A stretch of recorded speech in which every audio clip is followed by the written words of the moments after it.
El día de hoy vamos a ver un tema que yo sé que, repito, muchas veces lo hemos platicado, pero creo que es necesario que de vez en cuando recordemos lo que es los primeros pasos. El día de ayer en la clase del Instituto Bíblico, el hermano nos hacía una pregunta bien sencilla del por qué creemos lo que creemos. Y yo sé que muchos en algún momento dado tal vez se lo hayan preguntado, pero a veces cuando no estás como preparado para ese tipo de preguntas te sacas como de onda, ¿no? De, bueno, ¿y por qué creo en Dios? ¿Por qué soy cristiano? Y tal vez algunos no, algunos tal vez lo tengan muy bien claro y eso es muy bueno. Pero hoy vamos a hablar acerca de qué tipo de cristiano eres. Como dije, ¿qué tipo de cristiano eres o somos? Y a la primera parte va a ser un poco aburrida. ¿A quién le gusta la historia? Bueno, amén por los dos o tres amenes. Pero a veces la historia es un poquito complicada de digerir. Así que los primeros puntos van a ser historia, van a ser que recordemos el porqué del cristianismo, el porqué de ser cristianos. Amén.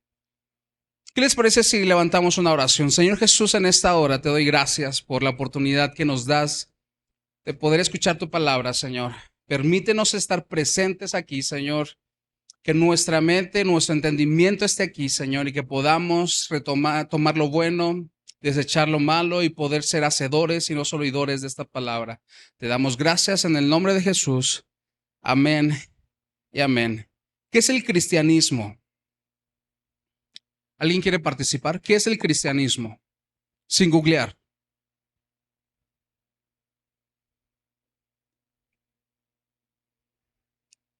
El cristianismo es seguir a Cristo. ¿Ok? ¿Hay más? Bueno, según Google, ya saben que Google nos da todas las respuestas, aunque a veces están medio raras.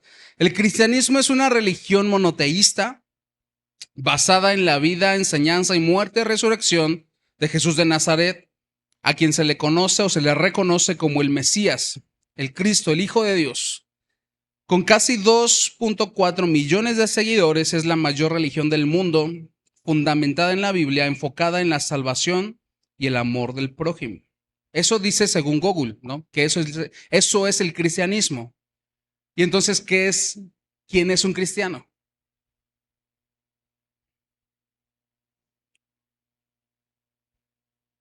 El que sigue el cristianismo, ¿no? ¿Sí o no? El que sigue a Cristo. Según Google, dice que el cristiano pertenece o es relativo a la religión de Cristo, que profesa la fe de Cristo. Eso es lo que dice el Internet, San Google. Pero vamos a hablar acerca del nacimiento de un cristiano. ¿Cómo nace un cristiano?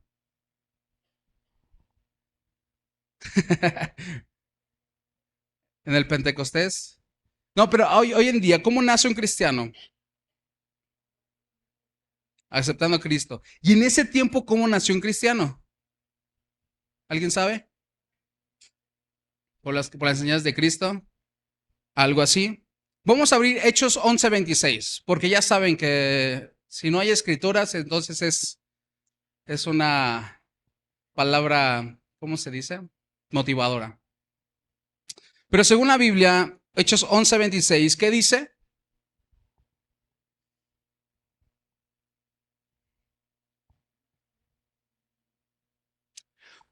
Y se congregaron allí todo un año con la iglesia y enseñaron a mucha gente, y a los discípulos se les llamó cristianos por primera vez en Antioquía. Entonces, esto ocurrió en el año aproximadamente del 40-44 después de Cristo.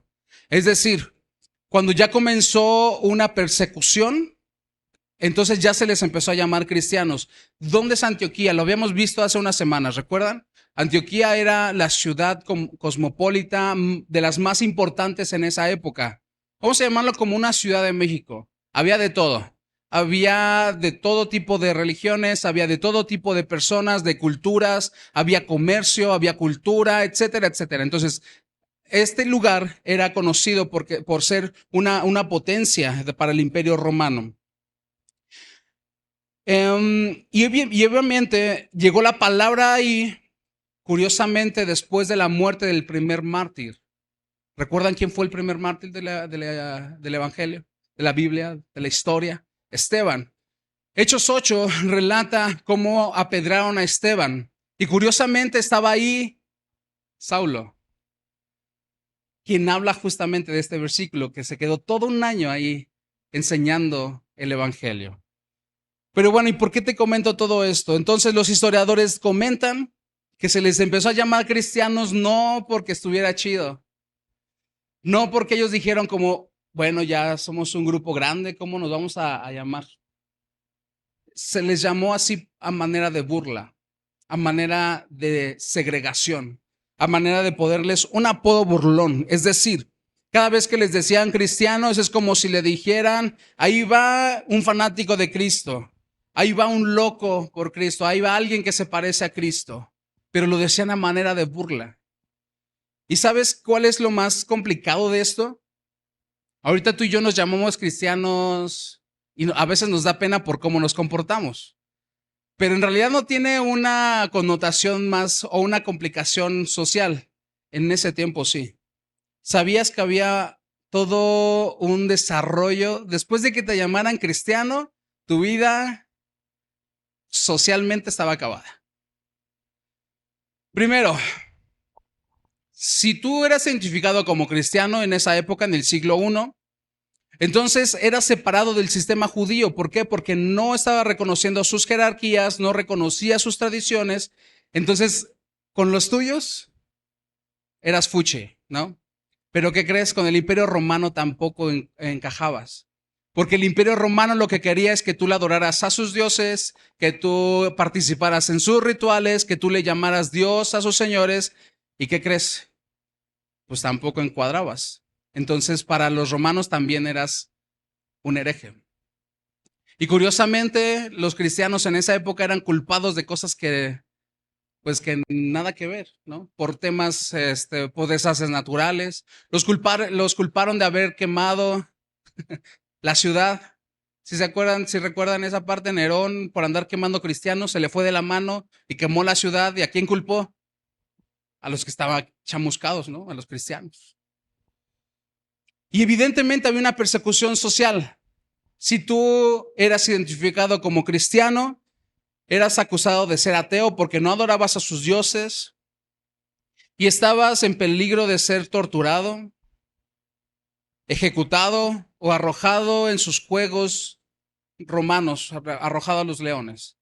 Literalmente tu vida estaba en peligro si te llamaban cristiano. Y primera de Pedro 4:16 dice, pero si alguno padece como cristiano, no se avergüence, sino glorifique a Dios por ello. Ser cristiano en esa época no era un título del cual tú podías sentirte orgulloso para la sociedad.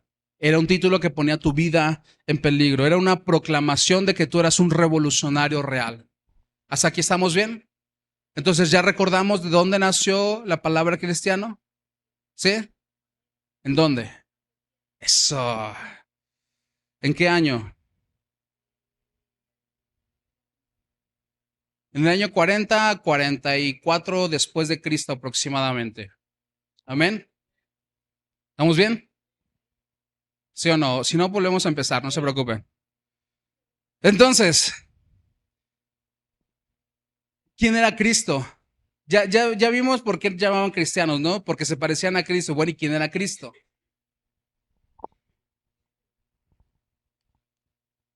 ¿Quién? El Hijo de Dios. Cristo era el apellido de Jesús, ¿sí o no? ¿No? Si hubiera volteado a ver si alguien decía que sí para... Sí, pero no. Cristo viene de la palabra Christos, que significa ungido, que significa el elegido. Esto es equivalente en griego a la palabra Mesías. El Mesías era el rey prometido que el pueblo judío estaba esperando. Cristo es el nombre, sobre todo nombre, es el Mesías, el único que ha existido y el único que existirá. Entonces, ya vimos que Jesús no era, que Cristo no era el apellido de Jesús. Entonces, Jesús fue el mejor revolucionario que la historia verá. ¿Cuántos somos rebeldes de corazón? ¿No? Solo yo. Tengo que aceptarlo. Todavía sigo procesando esa rebeldía interna. Y yo cada vez que conozco más a Jesús entiendo más su manera de ser revolucionario. Porque Él fue el mejor revolucionario que va a existir, que existió y que existirá. Porque Él hizo lo que tenía que hacer yendo en contra de la corriente tanto de judíos como de romanos. Porque los judíos lo que esperaban era un revolucionario en armas, ¿no? Un estilo David, que viniera y un excelente estratega militar que pudiera libertar al pueblo judío de la esclavitud y volver a ser el imperio que eran o el reino que eran. ¿Y Jesús hizo eso? No. Y el imperio romano pensaba que venía un revolucionario político con tanto poder que iba a mover masas solamente con una estrategia militar. ¿Jesús fue un estratega político? Tampoco. Jesús desafió al legalismo, a la religiosidad, a la hipocresía espiritual con palabras de amor, a veces palabras duras. Hay un versículo que me encanta, que está bien crudo. ¿Quieren leerlo conmigo? Mateo 23, 27. ¿A quién se lo dice? Bueno, spoiler, se lo dice a los fariseos. Pero chéquense esta parte, está fuerte. Dice: ay de vosotros, escribas y fariseos, hipócritas, porque sois semejantes a sepulcros blanqueados, que por fuera a la verdad se muestran hermosos, mas por dentro están llenos de huesos de muertos y de toda inmundicia. Jesús confrontaba directamente el sistema religioso judío. Ellos eran unos eruditos en la palabra. Se sabían la ley al derecho y al revés, pero su vida no reflejaba lo que venía en las escrituras. Jesús los confrontó a los suyos. Este Jesús revolucionario, este Cristo, era el modelo de lo que todo mundo veía cuando alguien le llamaba cristianos. Cada vez que a alguien le llamaban cristianos es porque estaban viendo a ese Jesús revolucionario.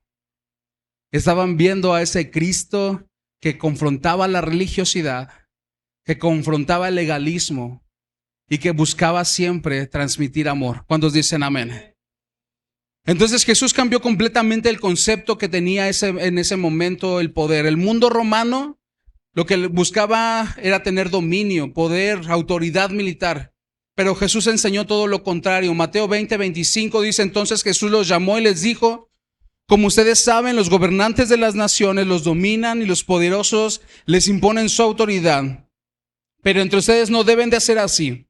Más bien aquel de ustedes que quiera hacerse grande será su servidor, y aquel de ustedes que quiera ser primero será su esclavo. Imiten al Hijo del Hombre, que no vino a ser servido, sino vino para servir, para dar su vida en rescate por muchos.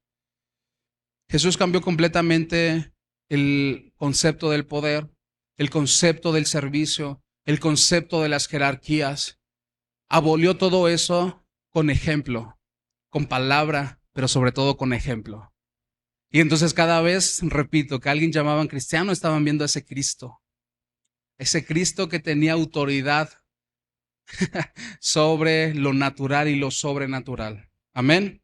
¿Hasta aquí vamos bien? Entonces recapitulemos. La primera parte fue de la historia. ¿Dónde nació la palabra cristiano? El por qué se les llamó. Y después la otra parte importante. ¿Quién es Cristo? Es decir, ¿con quién lo semejaban? Amén. Y aquí viene ya la parte medular de todo esto. Entonces, ser cristiano no significa que voy a la iglesia, que conozco versículos, que predico en las redes sociales, que me tatúo un versículo bíblico. No significa tener una religión. Significa algo sumamente sencillo, pero muy profundo. Es parecerse a Cristo. Con eso podemos resumir todo. Un cristiano tiene que parecerse a Cristo. Si no te pareces a Cristo, No diré lo otro, pero ya te lo imaginas, ¿no? Así que ahora sí vamos a ver acerca de un nacimiento cristiano en esta época. ¿Cuándo son papás? Cuando ya tuvimos hijos. Hay etapas, yo todavía evidentemente no llego a otras etapas. Mi hija tiene 7 años, 8, 8, 8. No le digan, por favor, que me equivoqué. Me cortas esto, por favor. Tiene 8 años. Es que los acaba de cumplir, apenas estoy actualizando datos. Entonces, evidentemente, hay etapas que todavía me falta vivir, ¿no? La adolescencia, la juventud. Y hasta ahí se va a quedar porque no voy a dejar que crezca. Um, pero yo sé que muchos de ellos ya pasaron por todo eso, ¿no? También ya adolescentes, ya sus hijos ya se casaron, etcétera, etcétera. Pero hay toda una etapa, ¿no? Cada vez desde que nacen hasta que se van de casa, el hijo va construyendo, los hijos van construyendo, están formando su carácter. Y vamos a recordar un poco de esas etapas, así que si se sienten melancólicos de cómo eran sus hijos de chiquitos, no se preocupen. Yo también me sentía así cuando lo estaba escribiendo. Y me puse a ver fotos, ¿no? Ay, ¿en qué momento creciste? Pero bueno, ahorita no se pongan a ver fotos. Llegando a su casa, por favor. Juan 3:3 habla acerca de que existe, en el momento en el que existe, o en el momento que se forma el nacimiento de un cristiano. Amén. Respondió Jesús y le dijo, de cierto te digo, que el que no nace de nuevo no puede ver el reino de Dios. Jesús hablaba acerca de un nuevo nacimiento. La vida cristiana comienza con un nacimiento. No nacimos siendo cristianos. Eso es una mentira. Algunos tenemos la frase coloquial de decir nací en cuna evangélica, ¿no? Cuando nacimos y ya nuestros papás eran cristianos. Eso no nos hace cristianos. En el momento en que tú decides ser cristiano, en el momento en que tú aceptas a Cristo, entonces ahí ya comienza un nuevo cristiano. Entonces vamos a ir por partes, ¿ok? Evidentemente, vamos a dividirlo en segmentos muy amplios, porque si no nos llevaremos aquí toda la mañana. Vamos a empezar con la vida de un ser humano de los 0 a los 2 años. ¿Se acuerdan en esa época de los niños cómo eran? Así rápidamente, ¿qué pasaba? De los 0 a los 2 años, ¿qué pasó con nuestros hijos? Crecieron rápido, hay un crecimiento, físicamente hay un crecimiento rápido. Hubo cambios. Yo me acuerdo que todo el tiempo querían comer, ¿no? Y ahí mi esposa y yo nos turnábamos de despertar al otro. Aunque sinceramente el más chiquito, santo Dios, fue un tremendo, nunca se saciaba. Pero todo el tiempo quería comer, ¿no? Dependen completamente de su madre.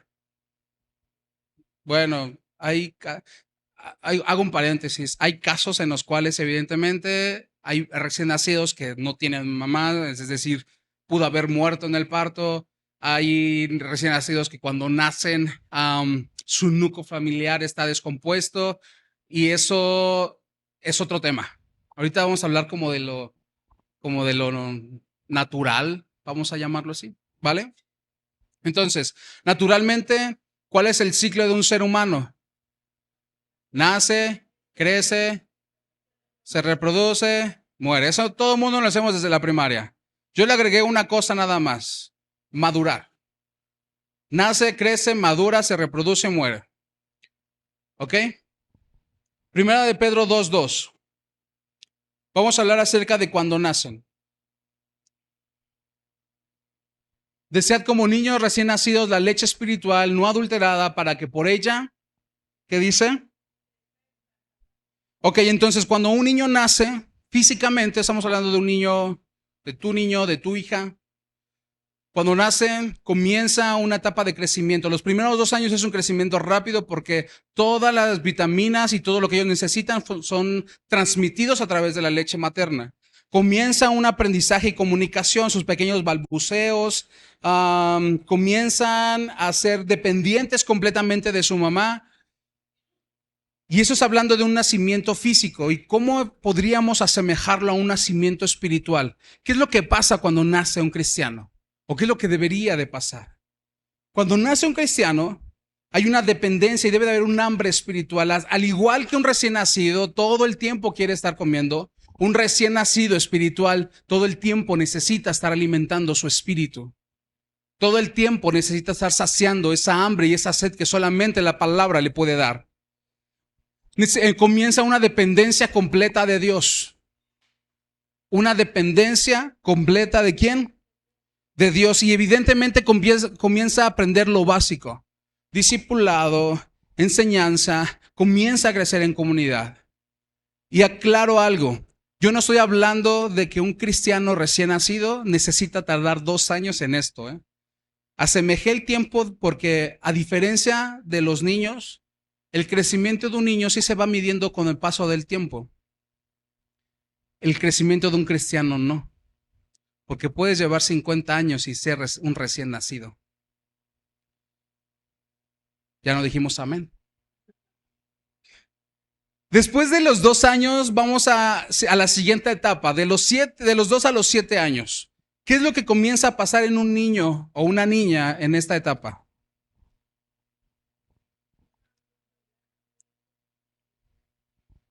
Crece más,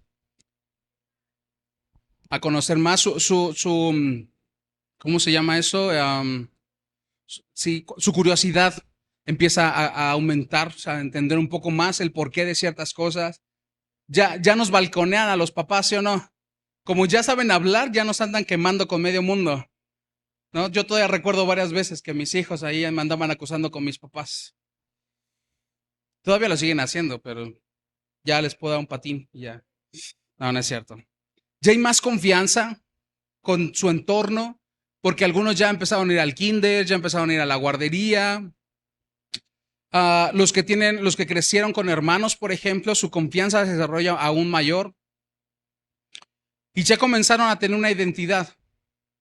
A esta edad ya comenzaron a saber qué onda, si son niños o niñas, ¿sí o no?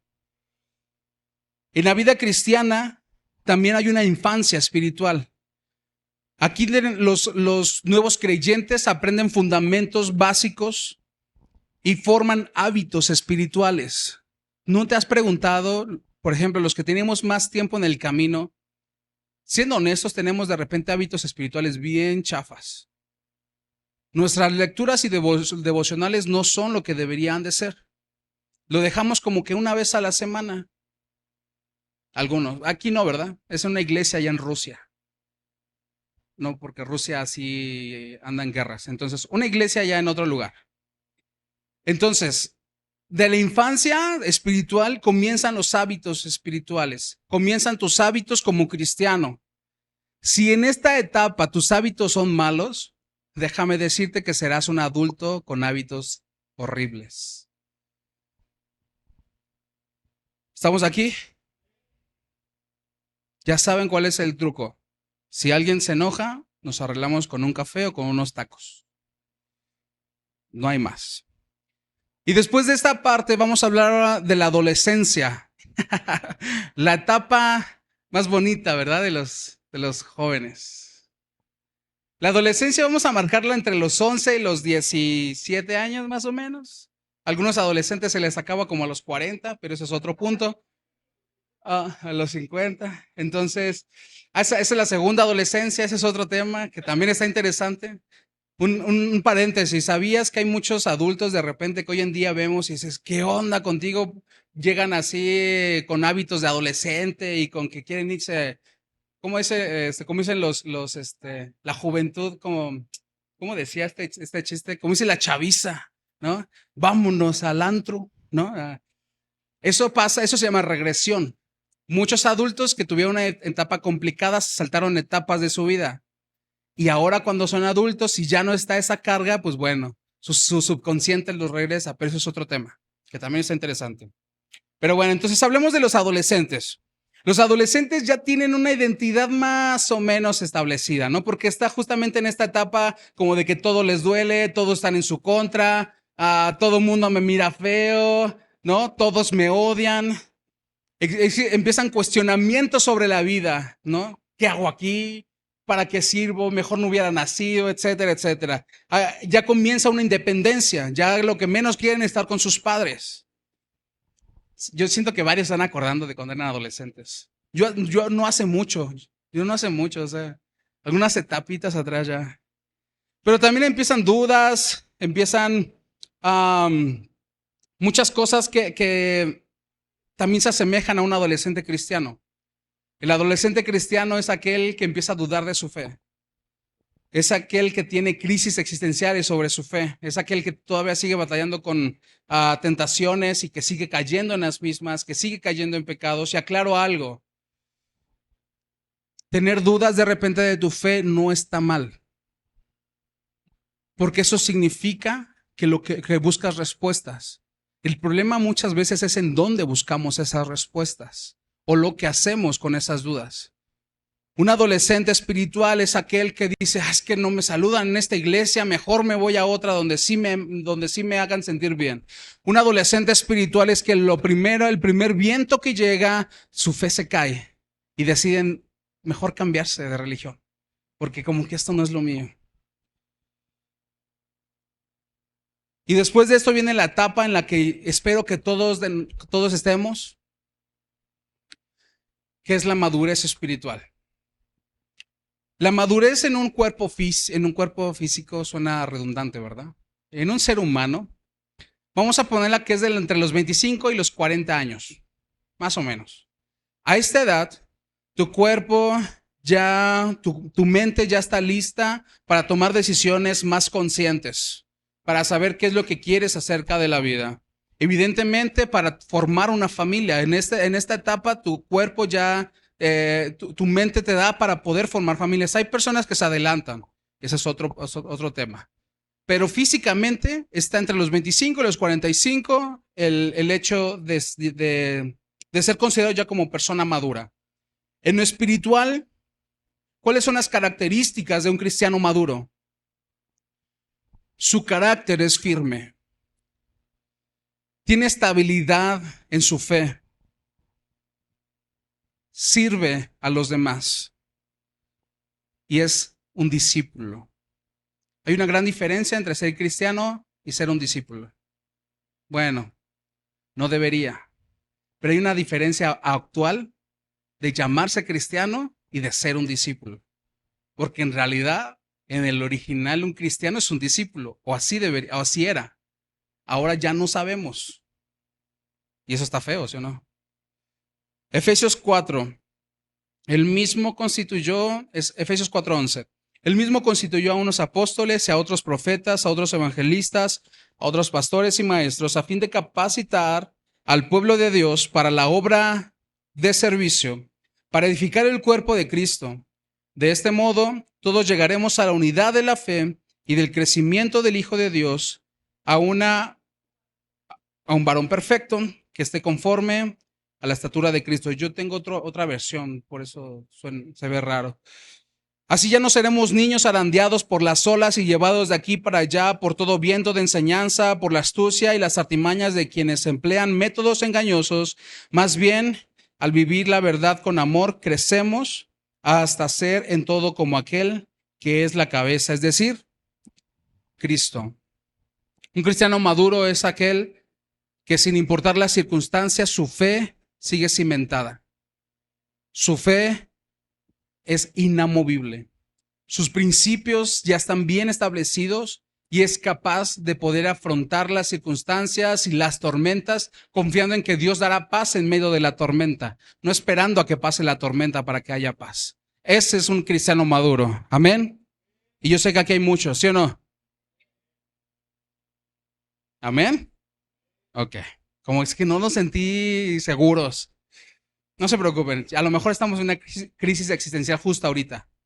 Pero no hay bronca. Y después de esto, justamente en la etapa madura, hablamos acerca de la reproducción, ¿no?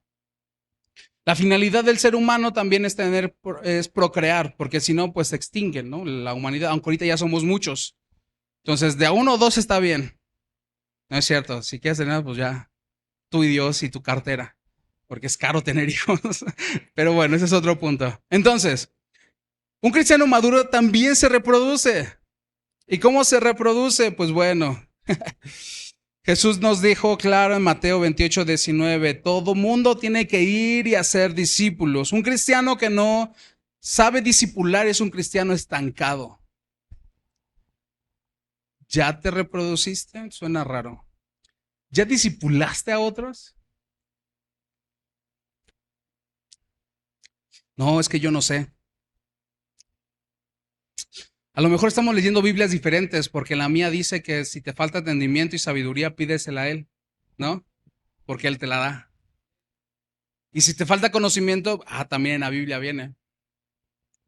No estoy aventando pedradas. Son directas. No, no es cierto. Entonces, ya hablamos acerca de lo que, de cómo es el seguimiento de un cristiano, ¿no? Y después viene la muerte. Pero eso ya es triste, lo dejamos para otro día. Entonces, nace, crece, madura, se reproduce. Bueno, y muere. Pero ese punto no lo anoté, entonces lo vamos a omitir. Entonces, nace, crece, madura y se reproduce. ¿Tú en qué etapa estás? No digas, no nos vamos a balconear ahorita. Entonces, ya entendimos cómo nace un cristiano y cómo va creciendo. Ok, entonces, ¿cuáles son las características de un cristiano? Sé que soy cristiano. Soy cristiano porque digo que voy a la iglesia, porque mi mamá y mi papá dicen que somos cristianos, por eso soy cristiano. La Biblia describe algunas características claras que un cristiano debe de tener. Hay muchas. Yo solamente enumeré algunas, porque si no nos íbamos a llevar aquí todo el día. El primero de ellos, la primera característica de un cristiano, ama a Dios sobre todas las cosas y en consecuencia ama a las personas que están a su alrededor. Ese es el primero. Si empezamos mal con el primero, yo no quiero saber cómo te va a ir nosotros. Bueno, nos va a ir. Porque siempre le hemos dicho, ¿sí o no? Al primero que le sale sangre de las pedradas es el que escribe el mensaje. Mateo 22, 37. Porfis. Ama al Señor. Bueno, vamos a leer esta versión. Jesús le dijo, amarás al Señor tu Dios. ¿Qué dice? Ajá. Es que es para ver si traían Biblia. Sí, sí. Ok, ya llegó. Entonces, y con toda tu alma y con toda tu mente. Siguiente, por favor.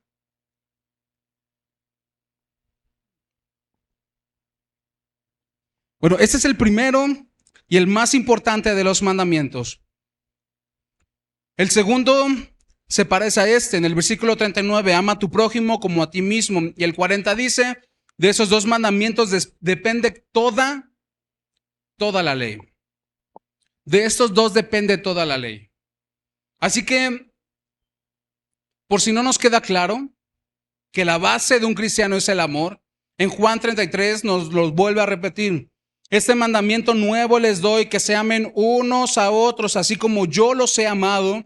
También ustedes deben amarse los unos a los otros. 35. De este modo, todos sabrán que son mis discípulos si se aman los unos a los otros. De este modo, todos van a saber si eres cristiano o no, si aman los unos a los otros. La evidencia del cristiano es el amor, y Jesús nos deja dos mandamientos porque sabía que en algún momento la naturaleza humana iba a estar tan corrompida que el amor natural se iba a perder.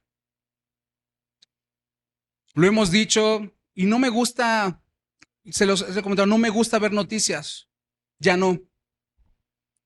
Porque todas las noticias que ves en algún punto hay catástrofes.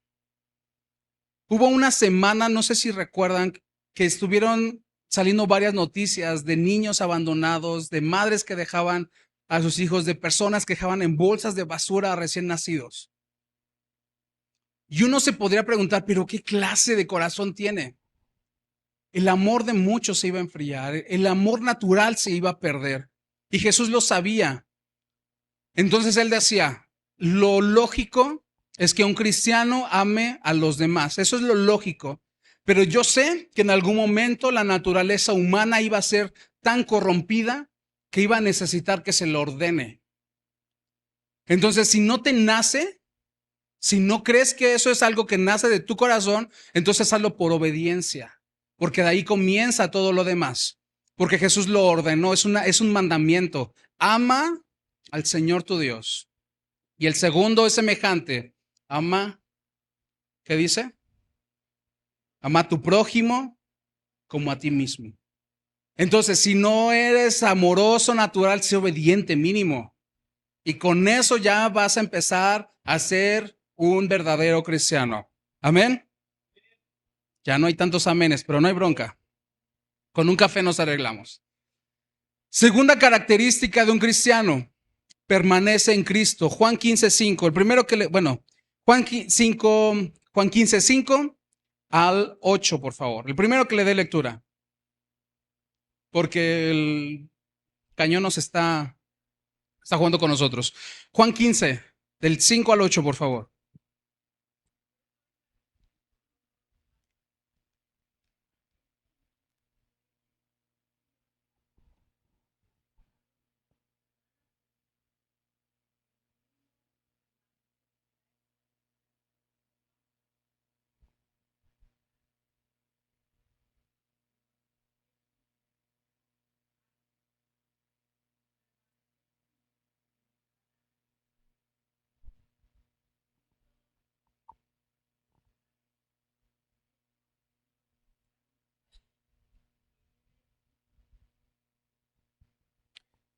Mis discípulos. Mis discípulos. Amén. Quería que lo dijéramos juntos, pero no nos pusimos en comunicación. No importa. Un cristiano verdadero vive conectado completamente con el Padre. Vive conectado con la fuente que da frutos. Esta parábola acerca de los pámpanos habla específicamente de que si tú como cristiano tienes frutos y no estás conectado con Él, no vas a lograr nada. Alejados de mí nada pueden hacer. Un cristiano verdadero entiende que hay una conexión que no se puede perder con el Padre. Esa conexión es una relación íntima con Él y una relación se va construyendo. ¿Cuántos en algún punto cuando queríamos conquistar a la persona amada hicimos un montón de locuras? Yo fui a visitarla a una colonia medio, no es cierto. Yo hasta me bañaba, ¿no? Cuando queremos conquistar al amor de nuestra vida, ahorita ya para qué. ya, ya hace 13 años la amarré, entonces ya. No, cuando queremos conquistar hacemos muchas cosas, porque sabemos que la construcción la relación se va construyendo. Y cuando somos esposos, cuando es marido, cuando es su esposa, también la construcción, la relación se va construyendo. Yo siempre se los he dicho a los matrimonios nuevos, el primer año es el más duro, porque es entender que si te enojas ya no puedes irte a tu casa, ¿no? Ya es quedarte ahí a resolver el asunto. Yo recuerdo la primera vez que me enojé, vivíamos en 2 cuartitos, en uno estaba la cama y en el otro la sala. Nos enojamos y bueno, ¿y ahora qué? Pues ella se fue a la cama y yo a la sala. Y ahí. Y en algún punto nos teníamos que contentar porque para pasar, pues teníamos que vernos. O sea, no, era imposible como no vernos, ¿no? La construcción con Dios, la relación con Dios también se construye. Comienzas a tener más confianza, empiezas a entender más sus mandamientos, empiezas a creer exactamente qué es lo que Dios quiere para tu vida. Esa relación se tiene que ir construyendo y esa dependencia es la que caracteriza a un cristiano. La dependencia de Dios se ve en nuestras decisiones, se caracteriza en nuestras decisiones. ¿Quieres saber si dependes de Dios o no? Ponte a analizar qué es lo primero que haces cuando tienes problemas, a quién acudes. ¿Qué es lo primero que haces cuando te enojas? ¿Qué es lo primero que haces cuando estás triste? ¿Qué es lo primero que haces cuando te peleas con tu esposo o con tu esposa? Cuando veas a lo primerito a lo que vas, sin pensarlo, entonces ahí sabes si estás dependiendo de Dios o estás dependiendo de tus fuerzas, del alcohol, del cigarro, de los padres, de los vecinos, de los tíos, de cualquier otra cosa menos de Dios. Amén. Otro aspecto que no le va a gustar a muchos, un cristiano, un verdadero cristiano se congrega. Hebreos 10:25, por favor.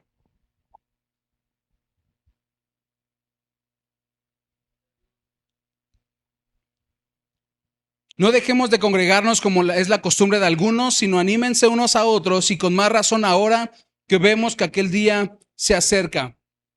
La fe cristiana no es una fe individualista. No podemos construir una sociedad basándonos solamente en nosotros. Es cierto que la salvación es personal. Eso nunca va a estar en tela de juicio. Aún así estés casado con una persona que ame a Dios, lo ama de manera distinta como tú lo amas. Y la salvación depende de cada quien.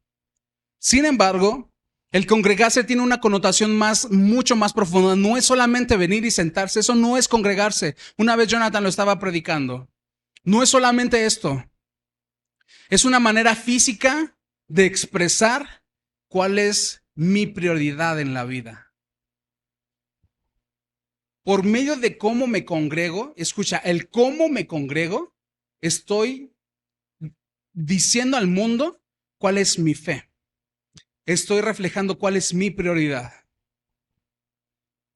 Muchos creemos que venir a la iglesia es una obligación y a veces se siente una carga. Y seamos honestos, todos en algún punto hemos tenido ese deseo de no venir. ¿O no? ¿O nada más a mí me pasa? La carne dice, hoy no. Y te pone unos pretextos tan buenos que te saben a verdad, ¿no? No pasas tiempo con tu familia. No descansas. Trabajas demasiado. Gracias. Trabajas demasiado. ¿Sí o no? Pero el pasar tiempo con nuestra familia es tú en tu celular y ellos en el suyo, ¿no? Descansar es verte una película, ¿no? Eso es descansar para muchos. No critico, cada quien, ¿no? Yo se los comenté en algún momento dado, mi corazón está muy agradecido con las iglesias que en algún momento dado visité en Tijuana y donde me congregué y también en Tenosique, porque ahí saboreé lo que es tener cuerpo de Cristo sin limitación de fronteras. El hecho de llegar a un lugar y yo no sabía que allá había familia y ahora lo sé. Y hay un ejemplo mucho más peliculesco, hollywoodense. No sabes lo bien que se siente decir, mi barrio me respalda. ¿Sabes lo que se siente cuando sabes que no estás solo? Dios está con nosotros, sí, eso nunca lo voy a dudar.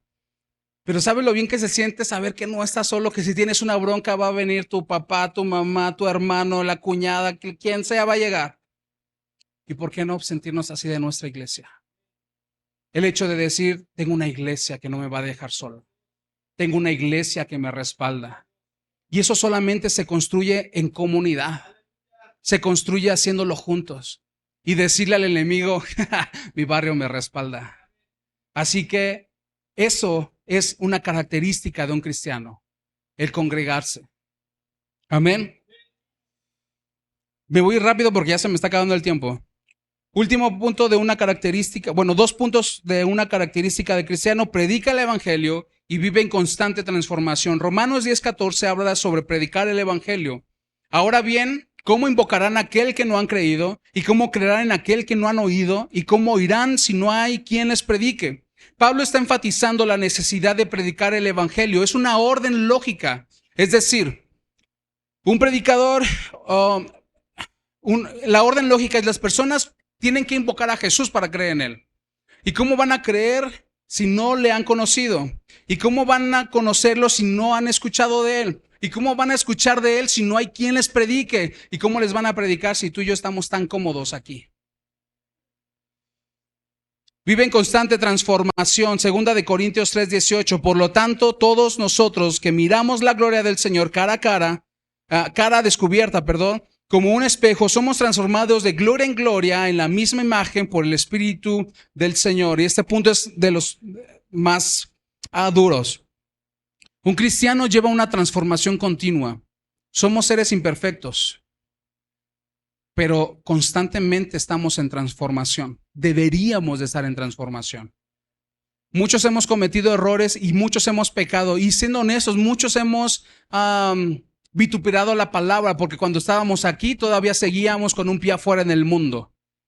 Y no lo tenemos que decir con orgullo, lo decimos como sí fui yo, pero en el sentido de ahora conóceme, porque el Dios al que yo estaba buscando lo encontré y transformó mi vida, y te puedo asegurar que esa persona ya no soy, que esa persona ha sido clavada en la cruz y ahora hay una nueva persona. ¿Cuántos dicen amén?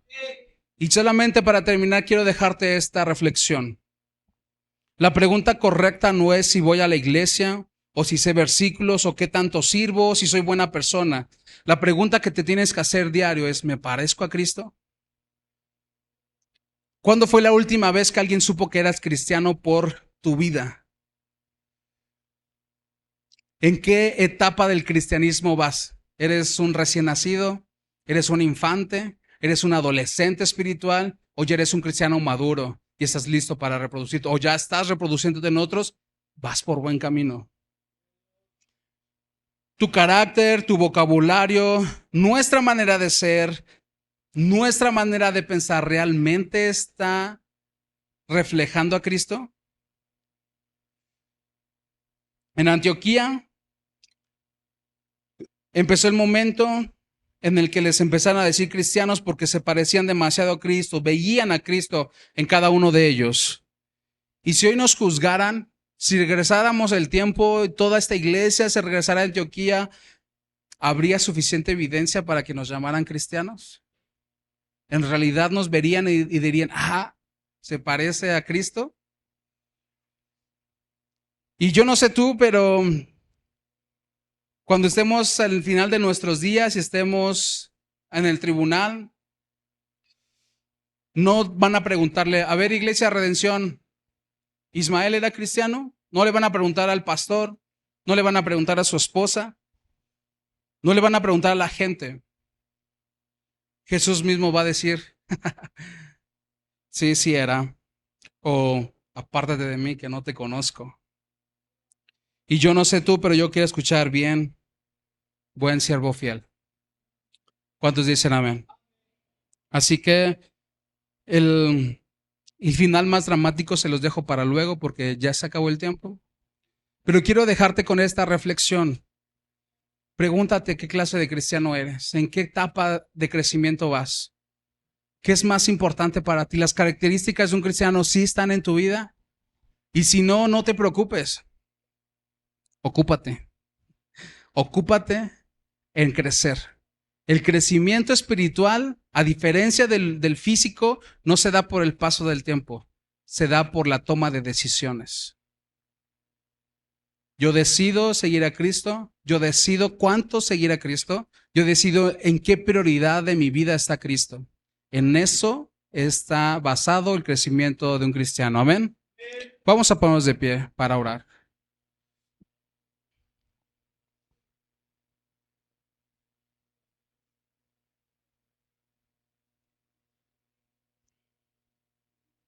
Y vamos a pedirle al Señor que nos ayude a entender si hay cosas en nuestra vida que tienen que ser cambiadas, moldeadas, eliminadas.